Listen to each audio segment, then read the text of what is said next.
All right, it's Thursday, October the 2nd, and I'm here to give you your fishing report on Table Rock Lake. But before we get into our fishing report, guys, I've got to say something, and quite frankly, I'm upset with myself because I haven't been doing this.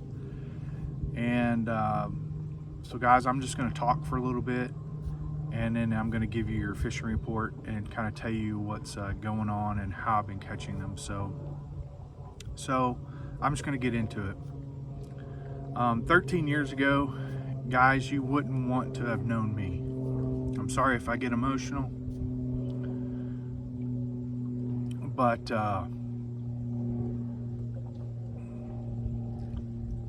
the guy you see now,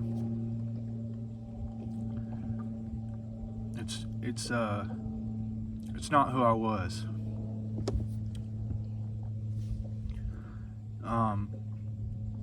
Looking back at things, and God really reminded me a couple of days ago as I was out here fishing.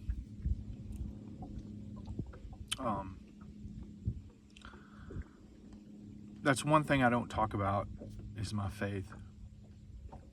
And when God turned my life around 13 years ago, I told him, I asked him, I said, God, if you would just give me a platform so I could share the good news and talk about fishing. Well, here I am. I've got a lot of followers. I got a lot of people that ask questions.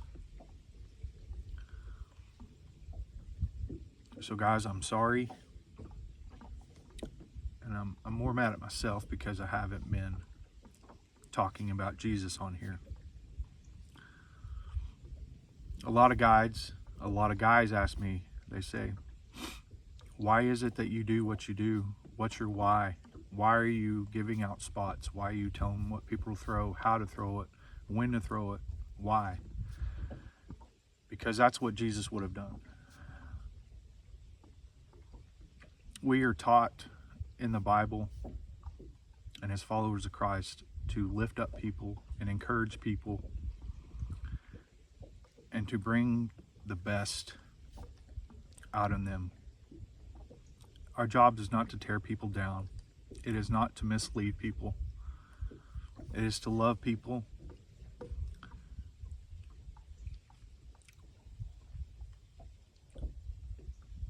and to give them joy.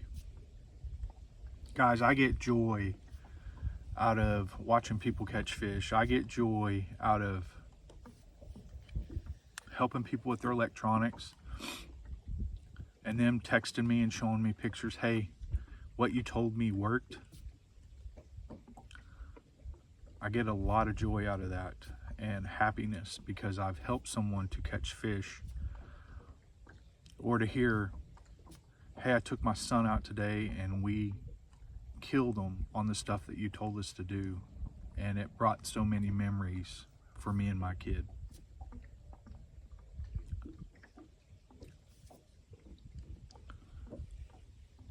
So guys, that's why I do what I do. That's why I come out here every day and bust my butt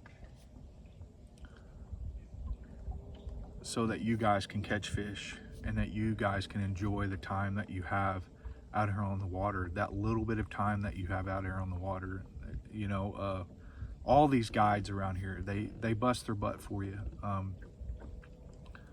They give it all they got every day, and they get the same joy that I get. It's not just a job to us. This is our passion. This is what we live for. This is what we enjoy to do. So, guys, following Jesus isn't easy. It's very hard, but the reward that we get from it is worth it. And God doesn't call the qualified. He qualifies the called. So being a disciple and a fishers of men, Jesus told me, he goes, not only do I want you to fish, but I want you to fish for men, and I want you to tell them about me. And like I said earlier, guys, you wouldn't want to have known me 13 years ago. I was a horrible person back in the day, and God brought it out of me and has done a ton of work in me. And I am grateful for that, and I'm grateful for my wife, because she's sat beside me through the thick and the thin, and she's been there with me every day, having to see this go. So guys, from now on, I'm going to give you a word of encouragement. After every video, I'm going to speak scripture after every video, so it encourages you to go out there and build that ministry or build that business or whatever it is God has called you to do in this life. Because there's one thing that God has all called us to do, and that is to love everyone and encourage everyone as much as we can. It's not about breaking people down and trying to get the best of what's going on. So all right, that's all I have to say about that. So let's get into our fishing report. All right, guys, so this is basically the fall transition, as you can say. And what do I mean by fall transition? I mean, what am I talking about? I'm talking about baits in the back pockets, baits out on the main lake, baits on secondary points, baits here, baits there, baits everywhere, where just like Sam I Am, right, from Green Eggs and Ham. Here's the thing that people get wrong on the fall transition. People think immediately they're going to just, all the bass are just going to go on the back of pockets. No, they're not. There's going to be some up on the banks. There's going to be some in the back of pockets. There's going to be some out on main lake points. There's going to be some out on secondary points. They're not all in the back. So don't get that wrong when you come out here this fall and go, man, I need to get in the back of pockets and just start beating the crap out of the bank and just go. There's one thing I want you to get from this video today, and that is you have got to move. And what I mean by move, you have got to put the trolling motor on 8. Pick up that crankbait, pick up that spinner bait, and just start chunking and winding, chunking and winding, chunking and winding. Clear as much water as you can. Move fast. I was out here today. I saw some laydowns earlier in the morning through this week.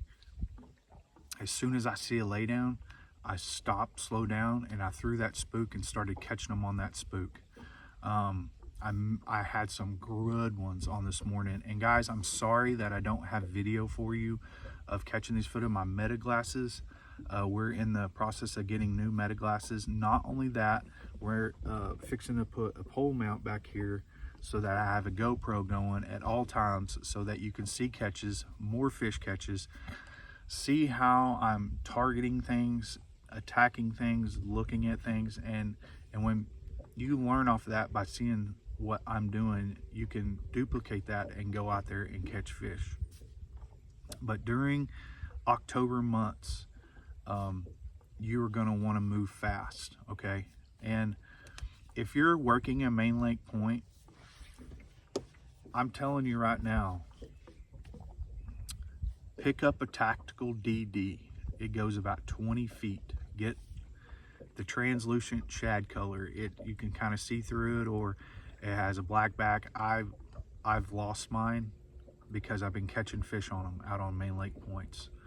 I called Wes to see if we had any in there, and they only had one available, and it was a green pumpkin. They're sold out. A lot of people think just because summer's over, deep cranking's over. No. Go get you a deep crank. You can have a Strike King 6XD, but use more natural colors like the gizzard shad or sexy shad, stuff like that. Not the chartreuse with the black back or the blue back, or You can throw pure white with a black back. That would be something to use as well. If you could see up on my deck right now, I've got a spook on, a spinner bait, a jig, a deep diving crankbait, shaky head, a whopper plopper, and I've got, that's another thing on the whopper plopper that I want to talk to you about. People are throwing the whopper plopper and they're telling me, they say, hey man, I'm getting a bunch of short strikes on whopper plopper. There's two things that you need to do when you're throwing a whopper plopper. If you're throwing the medium size one, I think it's the 110, and you're getting short strikes on it, you need to either do two things. You either need to go down to the small 90 or you need to get the bigger one. Bigger bites come on the bigger ones, but you can get a lot of good 3.5 to 3 pound bass on the little 90. So if they're short striking, that medium sized one, either move up or down, one of the two. There's just something that they aren't getting. So that's a big tip. On the spook, I'm not just throwing it down the bank. I'm throwing it at laydowns that are in the water, and I'm throwing it up on the bank, like within inches of the bank, and you're gonna see some footage. I'm gonna show you.